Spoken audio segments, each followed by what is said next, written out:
And I'm not sure that this policy decision is actually going to help the kids from more disadvantaged backgrounds. It could actually harm them.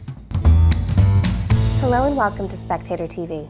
I'm Kate Andrews, the Spectator's economics editor, and I'm joined by Paul Embery, trade unionist and writer, and Katharine Birbalsingh, the founder and head teacher of Michaela Community School. Paul, over the past few days, there's been speculation that Labour could delay its plan to implement VAT on private school fees. There's no talk of scrapping the plan altogether. It's indeed one of the only taxes that Labour was very clear it was going to implement going into the general election. But some surprising voices, including union representatives, have warned that if VAT comes in from the start of next year, you could see teachers losing their jobs overnight. What do you make of it all? Yeah, and when a major education union, in this case the NASUWT, raises concerns about it, raises concerns about the potential impact on teacher redundancies, retention of staff and so on, I think Labour does have to sit up and take notice, because that means it's not, if you like, the usual suspects who are complaining about it. And I think the problem is that the entire policy is based on a bit of a caricature. It's based on the caricature of all independent schools being the same as Eton or Winchester or Harrow, Rodine and whatever, charging parents 50 or 60 grand a year in fees. And I think the kind of evidence for that was a tweet that the Education Secretary Bridget Phillipson posted a few days ago, which kind of went viral. And it essentially gave the message that we shouldn't feel sorry for independent schools because they're kind of all using embossed stationery and swimming pool. They've got swimming pools and so on. Now, no doubt, some independent schools do have those sorts of things. I certainly don't doubt that. But I think the problem is it misunderstands the fact that there are a lot of independent schools a lot further down the scale, which are actually quite small, which are facing many of the problems that state schools are facing in terms of income streams, in terms of infrastructure in need of repair, in terms of resources and so on. And so the one size fits all approach that Labour has effectively come up with, which takes no account of the reality for many smaller independent schools, I think is going to have a serious impact on those schools and or on the parents, many of whom are struggling to make ends meet, who send their kids to those schools. I want to come back to that tweet sent by the Education Secretary. But first, Katharine, you had an interesting week this week. At your school, Michaela, you had an open evening. And you said that unusually there were a lot of families that are currently sending their children to private schools coming to that open evening, sometimes from quite far away. What did you make of that? Well, I mean, I was really surprised. We've never had that before. Private school kids don't come to look at our school. And suddenly there was a whole load of them. And I was sort of saying to the other teachers, what's going on? And we were saying, well, it has to be the VAT thing. It's the only explanation, because the only difference between this year and last year is that. And interestingly, I mean, Paul is absolutely right in what he's saying about the fact that there's a variety of different private schools out there, and that there are much smaller private schools that will clearly, the families sending their children to those schools will be particularly hit. But the kids who were coming here were coming from the big, well-known public schools, so like it wasn't some tiny private school up in the north of England. This is in London, the big day schools that everyone's heard of. Those were the kids who were coming, and it was just very strange. And I assume it's the VAT thing. Whether or not they'll actually follow through, I don't know, but clearly it has prompted them to go looking to the state sector.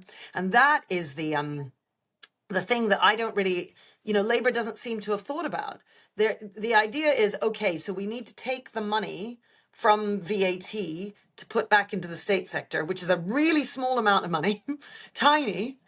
But then, well, what about all the kids that then end up in the state sector? How are we funding them?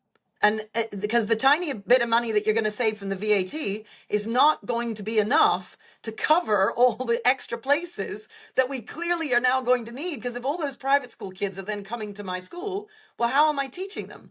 I don't know. Well, how do I find room for them? So, And one of my worries, going back to that tweet, was the first point on her tweet was that state school kids need teachers more than private schools need embossed stationery. And I was thinking, but okay, so preventing the private school from having embossed stationery, how is that going to get me a science teacher? Like, it doesn't match up. I don't get that. And in fact, if you are now giving me more kids to teach because of this move, then how do I get two science teachers? Because I'm now going to need more teachers. So I don't actually care if the private school has embossed stationery. Knock yourselves off with the stationery. I don't care, right? I care about whether or not I have enough teachers to teach my kids and whether or not I can provide for all the kids who want to come here. So, Katharine, you're not convinced by Phillipson's logic then, this idea that No. if the private schools have a bit less, that you and your students will have a bit more? Yeah, it does. I don't see that. I don't, the connection doesn't happen. And I think the reason why Paul brought up that tweet and the reason why it went viral is that you really felt the, people talk about the politics of envy being very much what is motivating this policy decision. You felt that in the tweet, that there was a sense of, you can't have this if, state school kids need this and private school kids are all privileged and we're going to make you pay for being privileged. And that's why I sort of think, I don't care if they have stationery. What I care about is what I'm doing for my kids. And I'm not sure that this policy decision is actually going to help the kids from more disadvantaged backgrounds. It could actually harm them. Paul, you write extensively about concepts of privilege and, what really is meant by that in our public discourse, but also perhaps what should be meant by that. And you've had some interesting things to say about this idea that if you are going to a fee-paying school as a child, that are you inherently privileged? That is, broadly speaking, the assumption, especially in countries like the UK, but you do challenge that. The truth is there are 300 independent schools that have got 150 or fewer pupils. There are 90,000 families in this country who send their children to independent schools who are on below average incomes. This policy from the Labour government is going to represent a very significant tax hike for some of these families. And often, these smaller independent schools have got the sort of thing I think that we should, the sort of ethos that we should try to bottle, try to cherish. Often they've got a religious ethos. They are bilingual schools in some cases. They're delivering a particular kind of thing for the parents who need it. They're Montessori schools and that kind of thing. And I do think that Labour actually misunderstands all this. And the danger is that we find ourselves in a situation where the kids of parents on below average incomes, potentially thousands of kids, end up clearing their desks at a small independent school, which is a spectacle really that nobody should welcome. Nobody should want to envisage that. But kids from those families end up clearing their desks, leaving a school where they may have been for 2, 3, 4 years or more, and end up being shoved back into the state sector. And given the average cost on the taxpayer, I think it's £7,500 a year to send a child through the state sector. And that is obviously going to be paid by the rest of the country. I don't really see the logic. I can see an argument to say, look, there should be a threshold maybe that if a particular school charges fees above a particular amount, so, the Eatons and the Winchesters and the Harrows and so on, there's a logical argument to say, look, it's not going to disrupt them very much. They're going to be able to accommodate that quite comfortably, the parents and the schools. But for people under that, which Labour seems to have taken no account of, it is going to cause massive disruption to schools and parents who are already, as I say, struggling to make ends meet. Let's look into the numbers a little bit. Katharine, you started to bring up the sums here. Labour expect that this addition of VAT on private school fees will raise about £1.5 billion. That's a heck of a lot of money, but in the grand total of the budget, it's relatively a small figure compared to what other taxes raise. But that's the best case scenario for the Labour Party. If behaviour starts to change, if parents do start pulling their kids from private schools, then you're going to have to start paying for those students and their places in the public sector. The Independent Schools Council has just reported that private school admissions fell by nearly 2% over the past year, and they estimate that will add just under £100 million to the cost of educating those kids in the public sector. Now, Katharine, you were already saying, I don't quite know how I'd fill these positions. At Michaela, you already have parents banging down the door because of the results that you get for your students and the kinds of universities that you send them to. But if far more parents try to bang down the door to get their kid a place, this is going to be a pretty big cost on the state. Yes, and that is a concern. And also, schools like mine, for instance, is very much about we exist to give deprived kids from the inner city a better education. And so, I feel, I say I have small c conservative values, but I have my lefty leanings as well. And the whole point of being in teaching is to give kids from disadvantaged backgrounds equal opportunity and a chance at the pie, at a piece of the pie. So if then we suddenly get all these kids from private schools, I was like, well, what am I doing? The reason for my existence is to enable inner city kids to have equal opportunity. So I think Labour haven't given any thought to the fact that good schools in certain areas will then have to give up their places to kids who they would consider to be privileged, and the underprivileged child no longer has access to that place. I mean, look, ultimately, it's fascinating listening to Paul because, he's coming at it from the point of view of these are the families, can they afford it, can they not afford it, and should government be interfering with that? If it is the case, I imagine that Labour might be coming to it, just to defend their thinking, I suppose, for a moment. They might be coming to it from the point of view of, do the private schools contribute to society enough to warrant being exempt from VAT? You have to earn that right to be exempt. And you don't have that right if you are not contributing to society in a wider way, as opposed to just the kids from those particular families who, whether they're scraping together money or not, are able to afford it. And to be honest, I think there's a small point to be had there if that is how they're coming to it, and it's not just the politics of envy, because I do think private schools have a duty to do something for the wider society and to contribute more. And I think private schools do attempt to do that to some extent. But I think they did that a lot better 20, 30 years ago when they were flying the flag for traditionalism, when they stuck to their guns when it came to teaching dead white men and having desks in rows and teacher at the front and adult authority and teacher leading the learning. Private schools used to be really good at that, and I really admired them for it. These days, too many of them have become very woke and have rejected the more traditional ways of teaching, which means I think they're actually doing a disservice for society overall. And I then think they do start to lose the moral high ground when it comes to this discussion about whether or not they should be exempt from VAT. Having said that, everything Paul was saying is absolutely right. And what I said before is also the case that in the end, I don't know if financially this makes any sense for state schools, and that, Labour might just not have really crunched the numbers well enough for that, to be clear about that. But I do wonder whether there's an argument now to be made about what do private schools contribute outside of their remit of kids. And they used to do a really good job of inspiring the rest of us to become more traditional. I don't think they do such a good job of that anymore. Paul, I'd really like your thoughts on Katharine's point there about embedding private schools more into the community. You do get examples of private schools opening their doors and letting public schools or members of the community use their beautiful pools and their acres of land.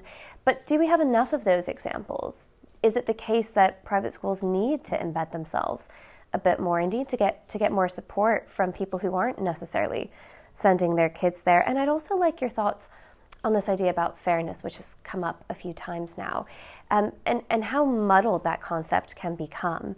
Is it fair that some parents have the resources to send their kid to a fee-paying school? Then again, would it be fair, to Katharine's point, if parents who did have those resources started taking places at her school where the most disadvantaged kid could maybe not get a place and really doesn't have the resources at home to get that great education to potentially go on to university? And then what about tutors? If parents start pulling their kids out of fee-paying schools but have the resources to have tutors all the time, is that fair?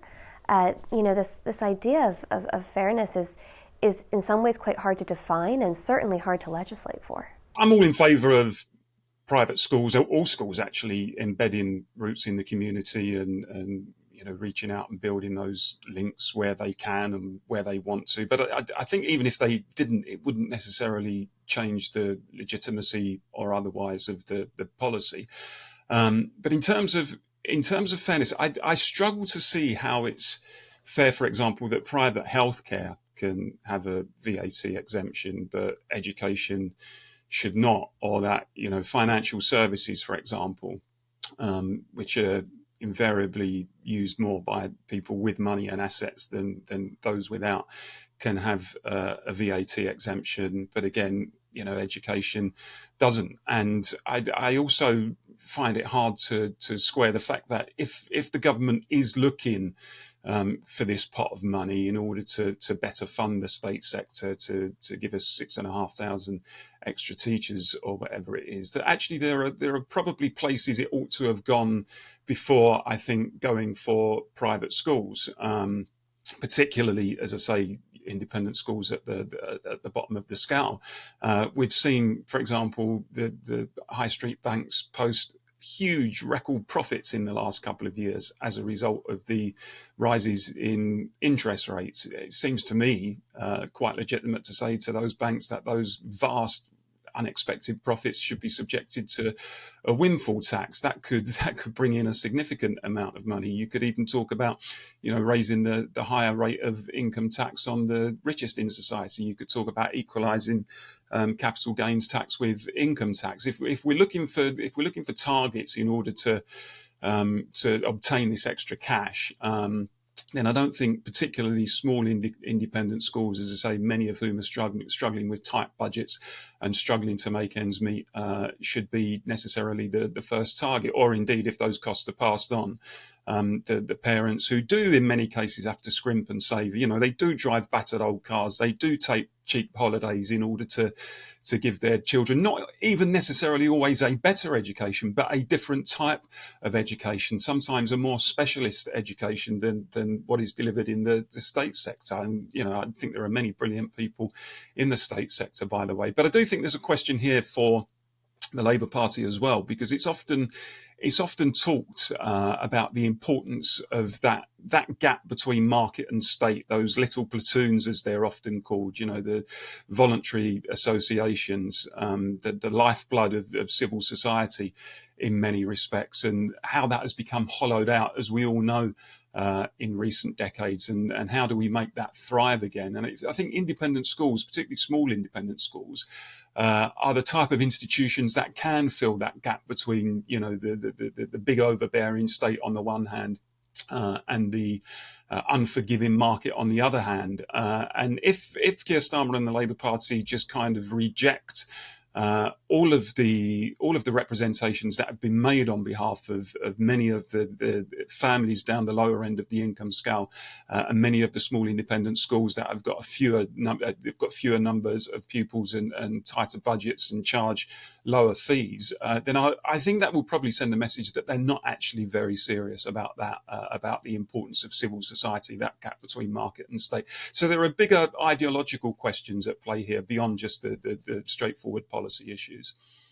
Well, and can I just respond to what Paul was saying there? Because it's interesting when he was saying, oh, this much money. The assumption is we need more money to get more teachers into the profession.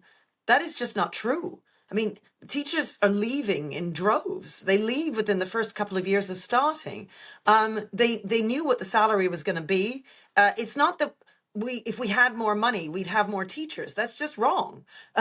What we need to do, and this is the biggest problem with it, is that they're concentrating on the wrong things. In order to get more people into teaching, we need to address the issues that are facing schools in terms of behavior problems, workload issues, those are the two big things: behavior and workload. And so thinking what we need is more money so we can get more teachers, it's just the wrong goal altogether. You know, it's interesting, this idea about money and whether or not we need more money in some areas, whether or not we need efficiency gains or complete overhauls in the way things are done. I'm not just thinking about education, I'm thinking about the National Health Service as well. Huge institutional reform is needed across lots of different policy areas in the coming years.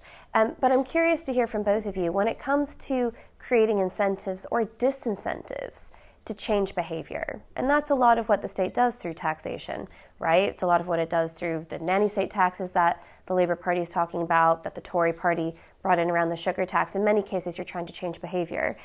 Katharine and then Paul, what is the state's role in incentivizing or decentivizing behavior when it comes to where and how parents are educating their children? Yeah, well, it's a really good question. And Paul has touched upon it many times in what he's saying constantly, which is that, they are essentially, with this kind of policy, they are undermining good families who are prioritizing their children's education over their own holidays or their expensive car that they could have got or whatever it is, and learning how to put money aside and doing without and sacrificing in order to better their children's lives. And that is something that we would want all families to do, frankly, and to undermine that and to make people feel guilty for doing that and calling them privileged for doing that. Visibly insulting them in a tweet and just treating them as if they are unworthy of the sort of respect we ought to give all families is extremely destructive to the lifeblood of any society, and that unfortunately very much taps into the heart of this policy. I think it's reasonable to expect governments to use economic policy and social policy to deliver what they think are the best outcomes for the country. I think all governments do that. You know, governments, for example, maybe not so much nowadays, but traditionally governments would give tax breaks to married couples because they think that, the marriage is the foundation stone of civilized and ordered societies. And I don't think that's a wrong thing to attempt for an elected government to shape society in a particular way and to use the levers of economic policy and social policy in order to do that. I don't think there's anything wrong or ignoble about that. And likewise, they may do the same with education. For me, I think the fundamental thing is that even if you're someone like me who's on the left, you've still, I think, got to believe in the freedom and the right of individual families to choose a particular education that they think is right for their child. And if they want to enter into a contract with an independent school where they get that education, there are quite a few people on the left who would like to ban private education. Let's be clear about that. And I know a number of them. And I think that would be unconscionable, actually. I think parents must have the freedom and liberty to be able to educate their children privately. And if you accept that as a right, then I don't think you should attempt by the back door to effectively ban it anyway through, hugely punitive tax policies. So fundamentally, I think that this is wrong. As I say, I've got no particular issue where it causes minimum disruption for the people at the top of the scale, the Eatons and the Harrows. But there are a lot of people who are struggling already who are going to be caught by this policy. And I really do think Labour needs to start focusing on those people in a way that it certainly hasn't done to this point. Katharine and Paul, thanks for joining Spectator TV.